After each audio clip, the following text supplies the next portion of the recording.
Last time there was a Raw-only pay-per-view, it was pretty terrible, really, wasn't it? So, will they have learned their lesson as we look at Unforgiven 2003?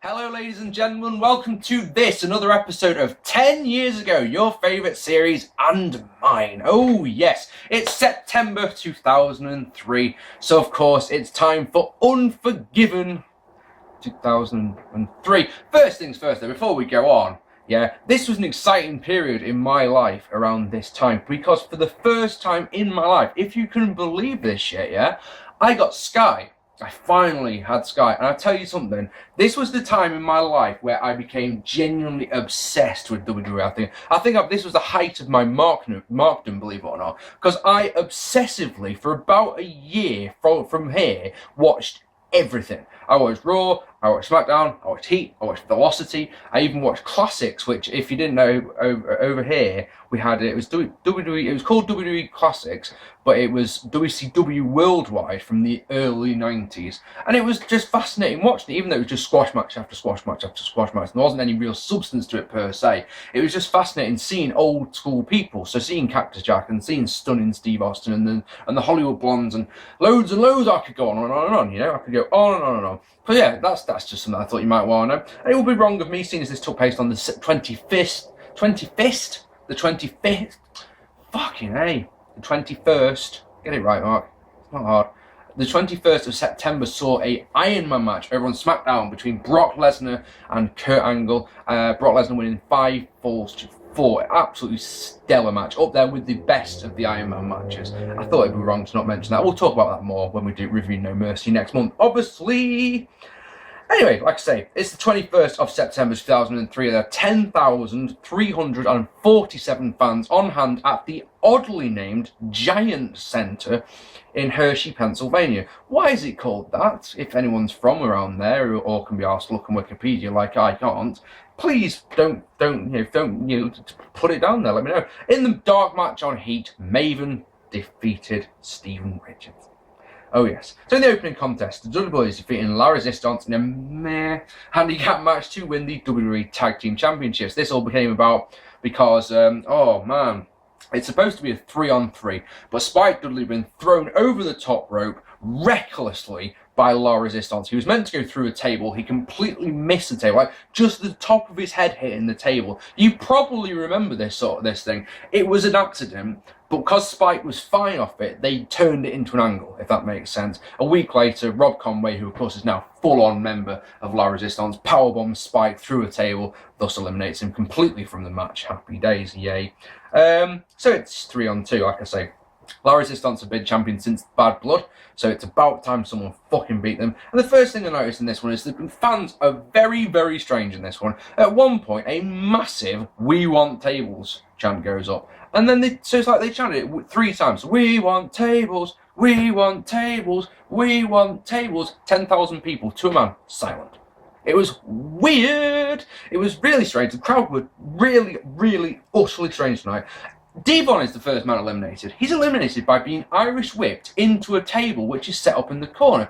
Irish whipped, he goes through the table. And you're like, I've seen a lot of tables matches, but I don't think that counts as elimination, to be honest. I thought you actually be driven through the table.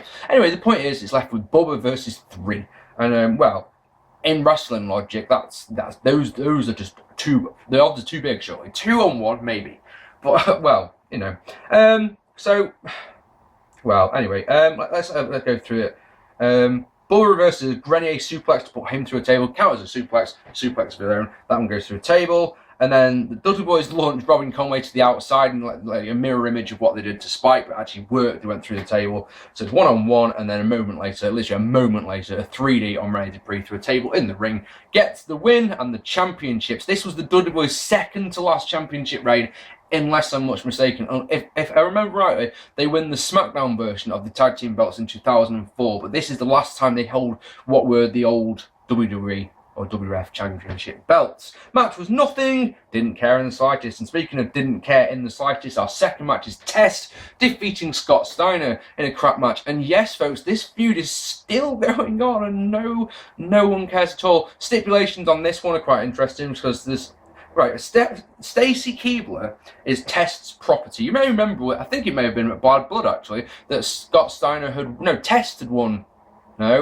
Yes, Steiner had won Stacy Keibler's services in an intergender match, which was Chris Jericho and Test versus Scott Steiner and Stacy Keibler. Test faked a knee injury, rolled up Steiner, and won Stacy as his property. Now, the stipulation for this match is that if Steiner wins, he gets Stacy back, but if Test wins, he gets Stacy and Scott Steiner. I'm not entirely sure what Test would make Steiner do, and if I'm honest with you guys, I really genuinely don't care.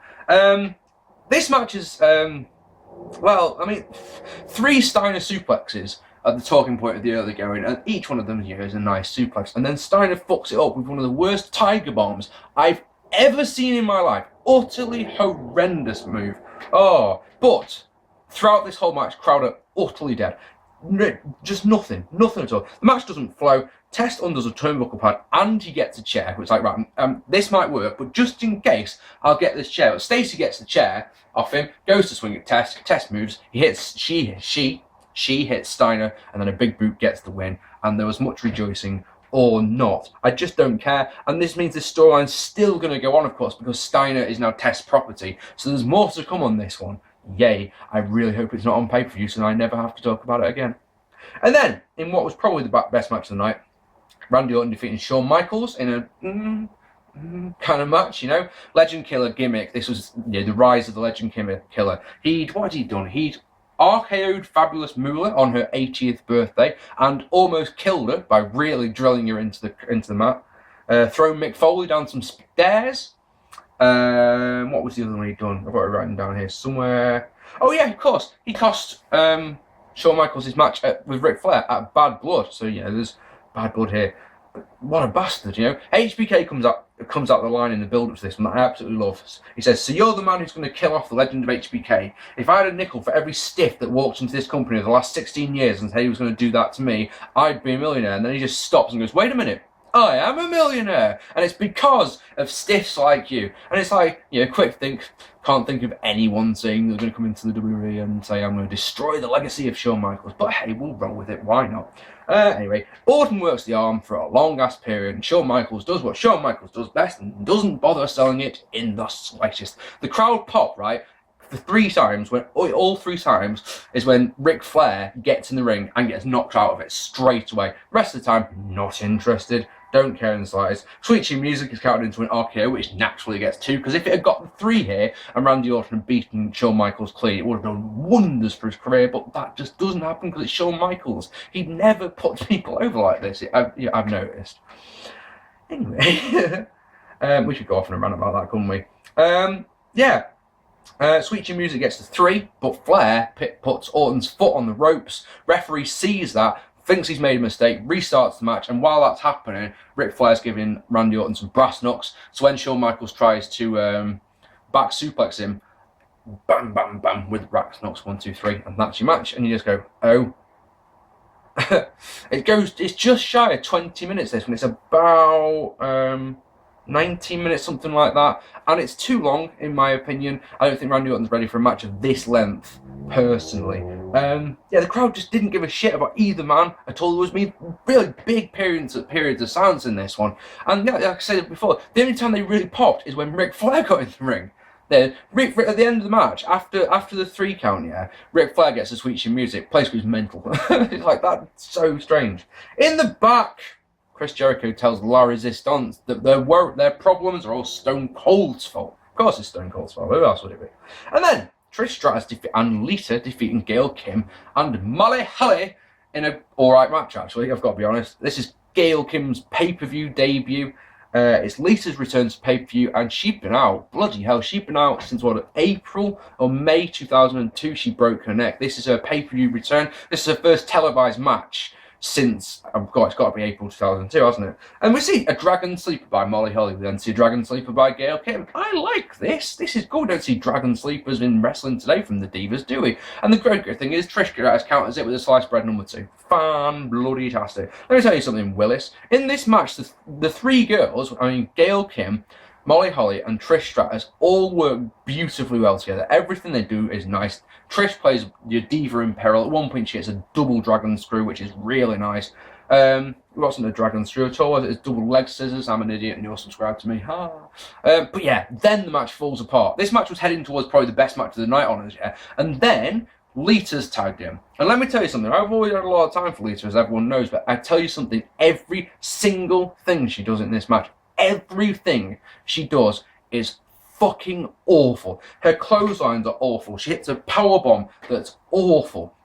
And she does a reverse, she does a twist of fate that looks completely fucked up. I mean, Jim Ross calls it a reverse twist of fate. It just looks shit. And then the moonsault that she wins the match with, yeah, I mean, it makes you cringe because it looks like she's going to face plant the mat when she comes down.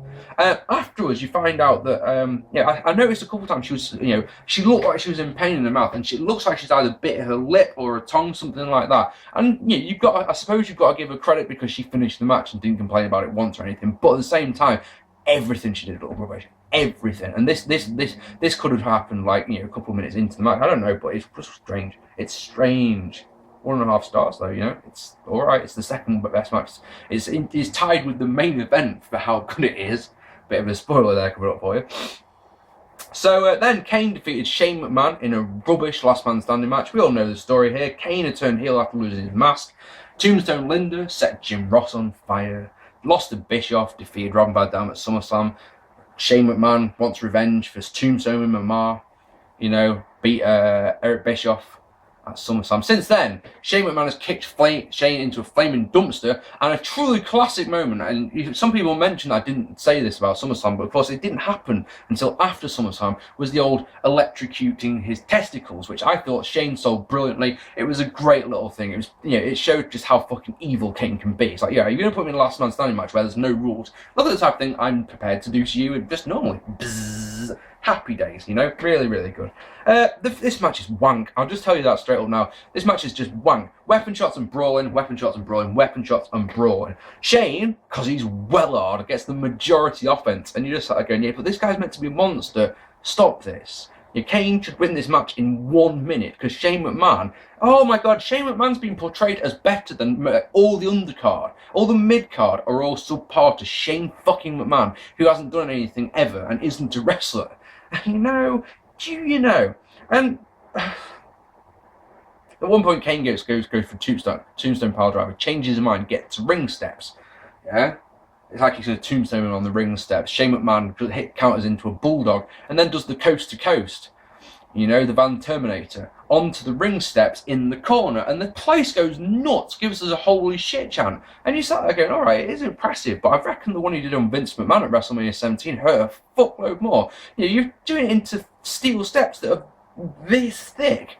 And, you know, because of the way that they're hollow in the inside, those steps wouldn't have gone into his face at all, so it wouldn't have hurt at all. And you're chanting, holy shit, you weird people. But then they brawl up to the entrance. Shane McMahon gets a fucking announce table tipped on him, but he moves out of the way. Oh yay.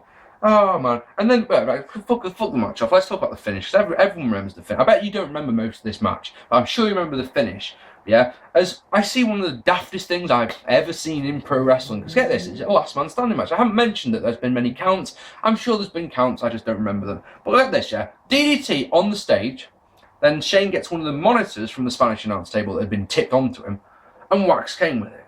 But the referee doesn't bother counting, and Shane's not, count him now, look, I've done this to him, I've knocked him out. Kane looks like he's knocked the fuck out.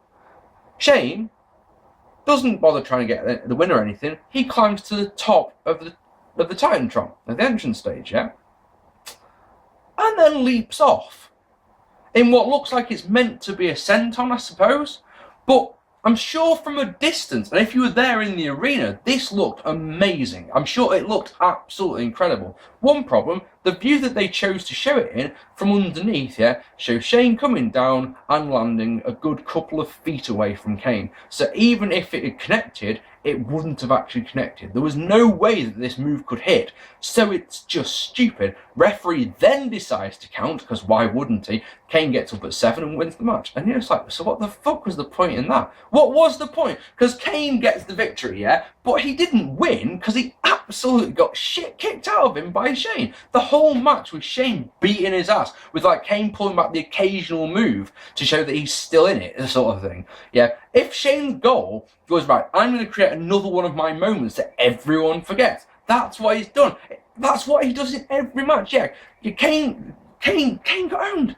Shane McMahon seems to do this in every match he's in. He creates one big moment that everyone remembers, so that everyone thinks that Shane McMahon was awesome. Don't you? Everyone thinks that Shane McMahon was fucking awesome, but how many of these fucking stupid stunts that he did actually won in matches?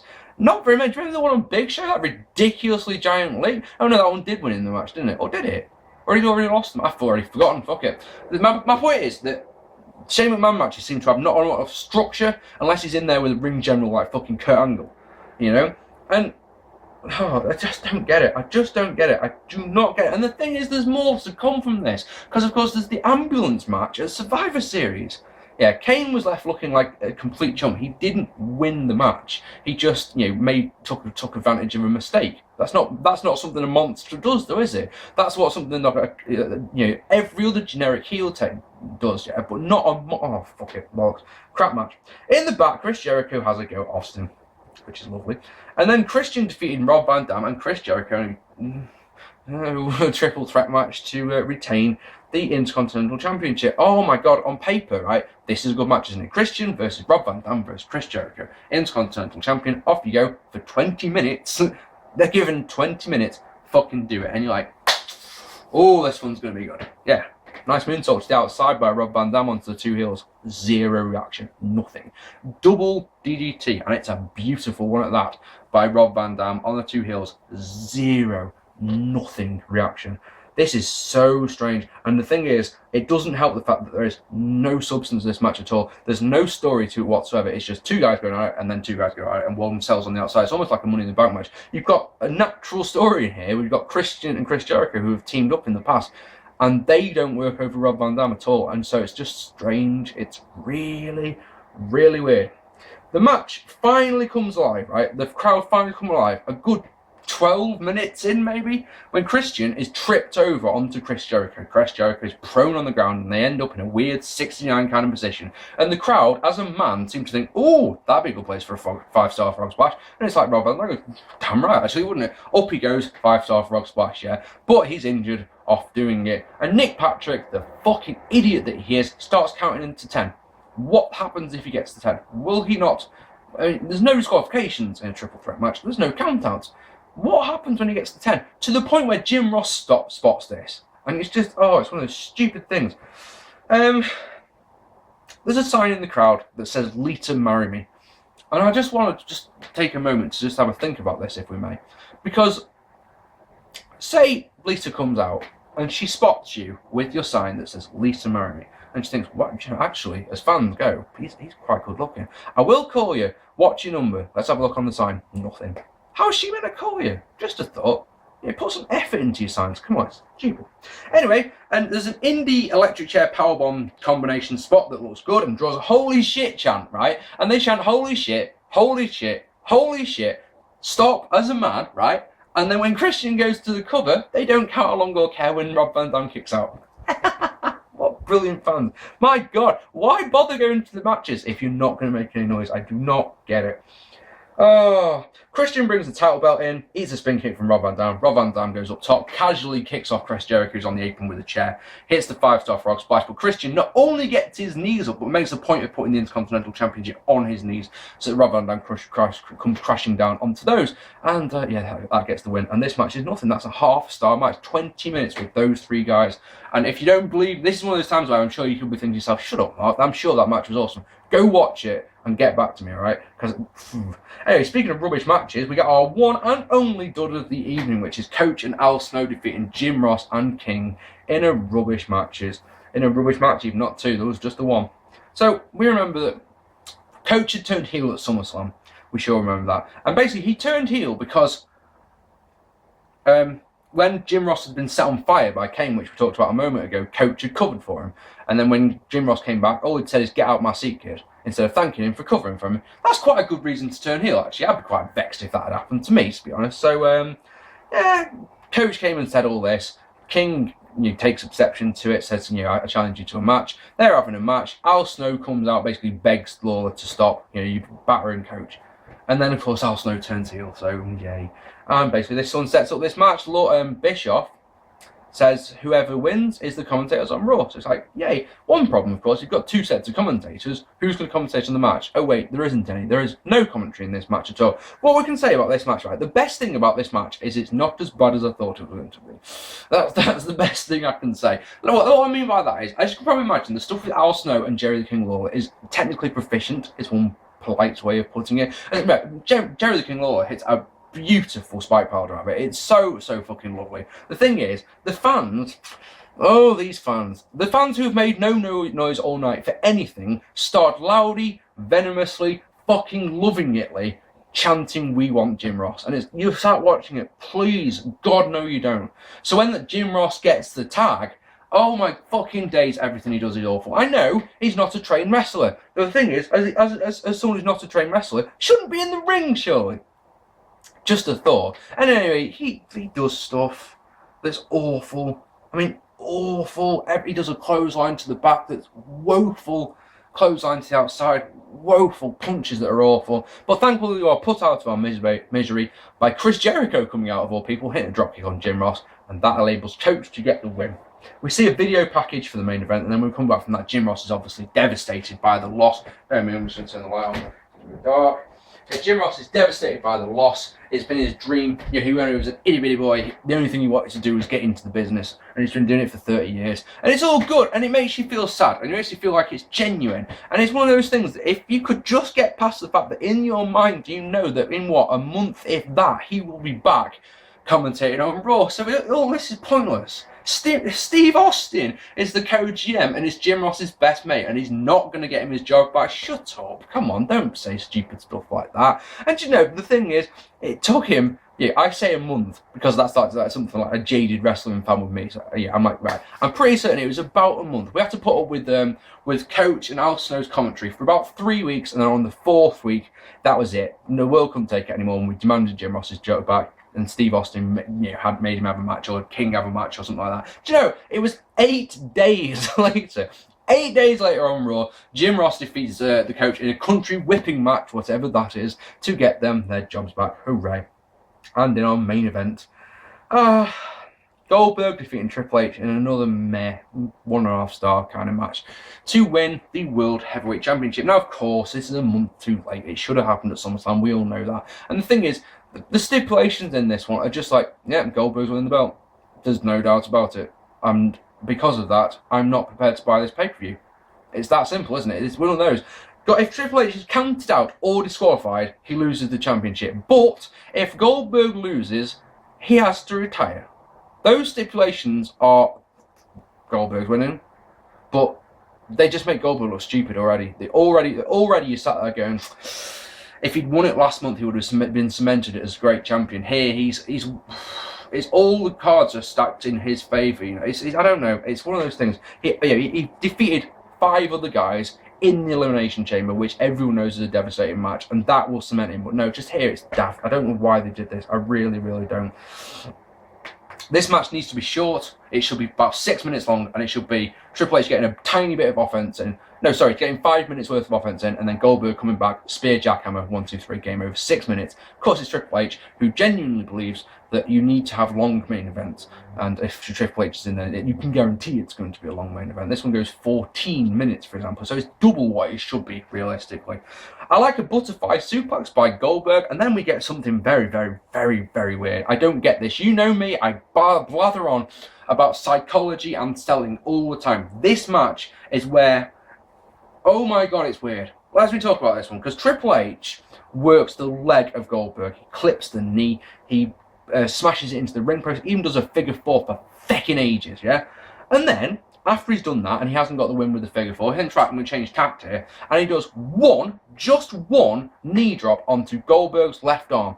Goldberg sells that one knee drop for the rest of the match, to the point where even when he wins the championship, he holds up the belt and winces when he's holding it up with his left hand. Swear to God, that's bullshit psychology. That doesn't make sense. And the thing is, he doesn't sell the leg. If he'd sold the leg as well, alright, maybe we can get away with that. But that one knee drop was that devastating. How does that even work? There's also another little bit in this one that baffles me. As on the outside, Goldberg Irish whips Triple H into the ring stairs, and he takes it like 99% of pro wrestlers do, yeah, on his side. He takes it shoulder first. When he gets up, busted open. How does that one work? And please, folks, can that be a new running joke? Every time someone gets Irish whipped into the steps, yeah, and takes it on his shoulder, can I please say doesn't blade? Because that will make me chuckle every single time. Oh god, yes, that is beyond strange. Referee gets bumped, Hunter gets his phallic sledgehammer out, yeah, drives it square into the jaw of Goldberg, gets into the ring and gets speared because Goldberg's fucking superhuman and a sledgehammer to the jaw don't mean jack. Oh wait, that's what put you down at SummerSlam. That doesn't make sense! If you can shrug it off here, why couldn't you do it at SummerSlam? Doesn't make any sense. Spear, jackhammer, 1, 2, 3, and you look behind you, droves of people leaving the fucking arena. No one gives a shit at all. This pay-per-view is wank. Your best match is Shawn Michaels versus Randy Orton. I promise you that one. That's 2 stars. When the whole card is worse than that, you know you're in for bad times, yeah? At Bad Blood, we had a lot of shitty matches, did we not? I rated the show 3.5 on the strength of a 4-star match between Goldberg and Chris Jericho. Yeah, that match is that good that it saves the day of the pay-per-view. And that one has 2 duds on it as well. This one only has the 1 dud. It's just all the other matches are so rubbish. The crowd are a lot to blame here because they're just not interested in anything. Hey, I paid $50 to go to an American to go to this big WWE pay-per-view, and I'm not going to make a sound because I don't give a shit. So why buy the tickets? It makes no sense. This match is just poor match. This show, sorry, is poor match after poor match after poor match after an all-right match that's only all-right after another poor match after another one, and then yeah, one of the best matches is the Divas match. You know, and the other thing about this show is, the only reason this bothers me is on paper, theoretically, this one isn't that bad. That main event 3 years ago was a dream match, was it not? The 3-way should be amazing. On paper, you've got Lita's return, which doesn't seem to have been particularly heavily promoted. Lita's return to pay-per-view. On paper, it's a good match. And of course, the opener, done right, it's a tables match, for goodness sake. It could be alright. And it's just average. It's not even average, is it? It's just crap after crap after crap after crap. I'm a very nice puppy, so I'm going to give it 3 out of 10. What did you think, though? What did you think of Unforgiven? Can you even remember Unforgiven? This show is so forgettable. Have you watched this going, oh yeah, I remember that. I haven't thought about that for 10 years, because that's how I pretty much watching the show. Next time out, we're going to do No Mercy, which on paper, you're thinking to yourself, yeah, I remember that show being quite good. And then you remember it's got Stephanie McMahon versus Vince McMahon. Yay, can't wait for that one. Ladies and gentlemen, hit that subscribe button, hit the like button. I've been Mark P. Thank you so much for watching 10 years ago. I'll be back very soon. Take it easy, guys.